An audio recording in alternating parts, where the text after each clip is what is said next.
about change. It's good, in the way that childbirth is good and heartbreak is good and failure is good.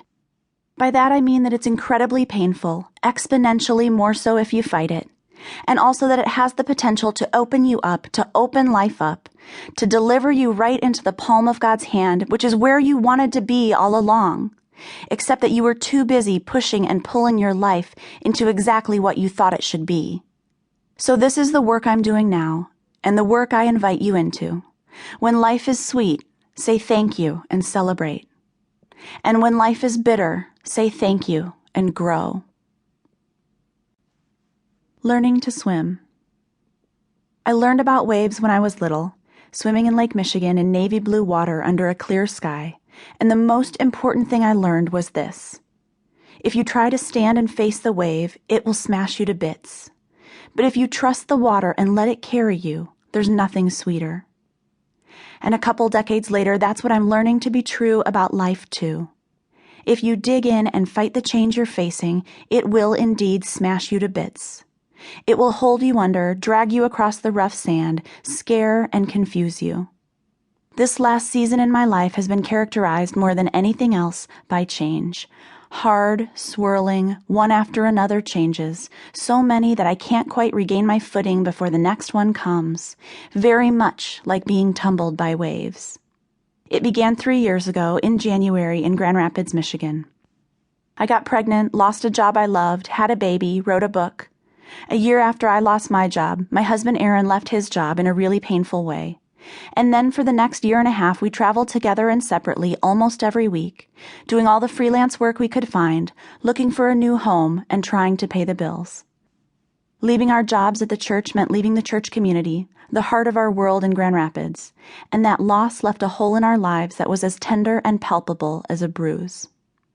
The day after our son Henry's first birthday, my brother Todd left on a 2-year sailing trip around the world, taking my husband's best friend Joe with him. My best friend Annette left Grand Rapids and moved back to California.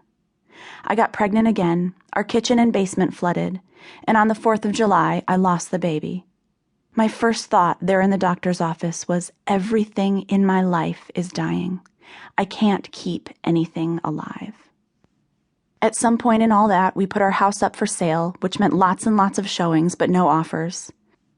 After several months, my husband and our son and I left our house still for sale and moved home to Chicago, to a little house on the same street I lived on as a child, exhausted and battered, out of breath and shaken up. It may appear to an outside observer that these have been the best years of our lives. We became parents to a healthy child, we met interesting people and heard their stories and were welcomed into their homes and churches. I wrote a book and Aaron recorded an album, and we got to be, really and truly, working artists.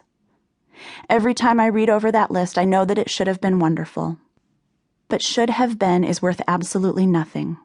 For most of that season, I was clenching my teeth, waiting for impact, longing for it to be over. I know that to another person, my difficult season would have been a walk in the park, and that all over the world, people suffer in unimaginable ways and manage far worse than my own little list. I was miserable because I lost touch with the heart of the story, the part where life always comes from death. I love the life part, and I always try to skip over that pesky death part. You can't do that as much as I've tried. I believe that God is making all things new. I believe that Christ overcame death, and that pattern is apparent all through life and history. Life from death, water from a stone, redemption from failure, connection from alienation. I believe that suffering is part of the narrative and that nothing really good gets built when everything's easy. I believe that loss and emptiness and confusion often give way to new fullness and wisdom. But for a long season, I forgot all those things. I didn't stop believing in God. It wasn't a crisis of faith.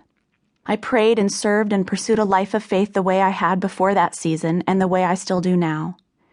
But I realized all at once, sitting in church on a cold, dark night, that the story I was telling was the wrong one, or at the very least, an incomplete one. I had been telling the story about how hard it was. That's not the whole story. The rest of the story is that I failed to live with hope and courage and lived instead a long season of whining, self-indulgence, and fear. This is my confession. I'm able to see now that what made that season feel so terrible